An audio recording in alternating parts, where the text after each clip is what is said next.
Shalom teman-teman, sebelum memulai renungan pada pagi hari ini, mari kita bersatu di dalam doa.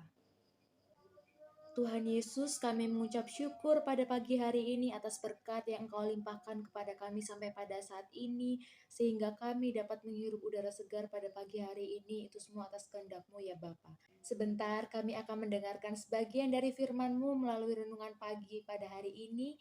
Kiranya Engkau berkati hati dan pikiran kami supaya kami sungguh-sungguh dalam mendengarkan sebagian dari firman-Mu. Terima kasih Tuhan Yesus, kami telah berdoa dan mengucap syukur. Amin. Firman Tuhan pada pagi hari ini diambil dari Ibrani 4 ayat 16 yang berbunyi, "Sebab itu marilah kita dengan penuh keberanian menghampiri tahta kasih karunia, supaya kita menerima rahmat dan menemukan kasih karunia untuk mendapat pertolongan kita pada waktunya." Teman-teman, keberanian adalah kunci dari kesuksesan. Nah, keberanian sendiri itu lawan katanya adalah ketakutan. Jadi, keberanian sangat kita butuhkan untuk menghampiri tahta kasih karunia Allah dikarenakan ada banyak hal yang membuat kita tidak mampu menghampiri tahta kasih karunia Tuhan dengan berani. Mungkin kita ragu bahwa Tuhan itu mau menolong kita atau mungkin kita merasa tidak pantas untuk menghampiri tahta kasih karunia Tuhan. Sama seperti Yosua ketika kita dihadapi oleh berbagai masalah, dihadapi oleh berbagai pergumulan. Nah, kita tuh harus dengan penuh keberanian untuk menghampiri tahta kasih karunia Tuhan. Terlebih lagi karena kita memiliki Yesus sebagai imam besar yang menjadi pengantara kita dengan Allah. Jadi kita sebagai manusia harus tetap percaya bahwa Tuhan itu sudah menentukan kita untuk menjadi pemenang atas kehidupan kita di dunia ini. Dan masalah yang kelihatan besar dapat dipakai oleh Tuhan untuk memperlihatkan suatu kuasanya yang jauh lebih besar. Karena ia pasti memberikan pertolongan untuk kita tepat pada waktunya. Nah, kita sebagai manusia ini harus mencari kehendaknya dan juga berdoa untuk hal-hal yang besar dan ajaib. Maka kita akan melihat bagaimana Roh Allah akan bergerak dalam hidup kita dan melakukan hal yang mustahil bagi kita. Maka dari hal tersebut nasib kita akan berubah. Dan juga yang paling terutama adalah nama Tuhan akan dipermuliakan.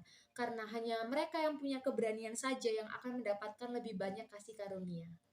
Nah, semakin kita berani untuk mendekati tahta kasih karunia Allah, maka semakin banyak juga anugerah Allah yang akan mengalir di dalam kehidupan kita.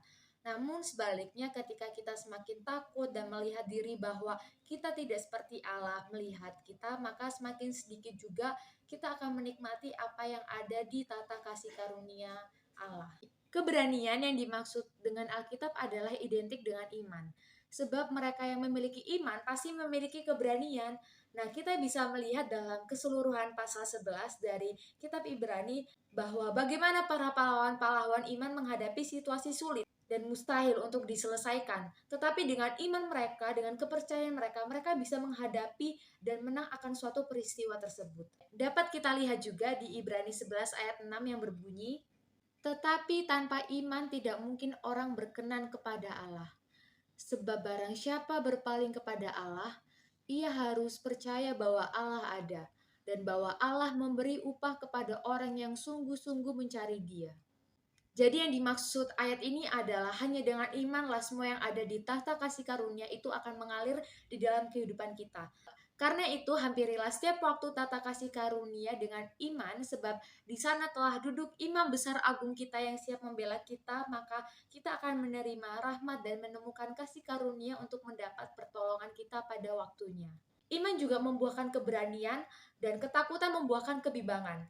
Nah, maka firman Tuhan pada hari ini mengajarkan kita untuk datang menghampiri tahta kasih karunia Tuhan, sebab di sana kita akan menemukan kasih karunia untuk mendapat pertolongan. Demikian renungan pada pagi hari ini, kiranya renungan pada hari ini dapat menjadi rema dan juga dapat menjadi pedoman bagi hidup kita.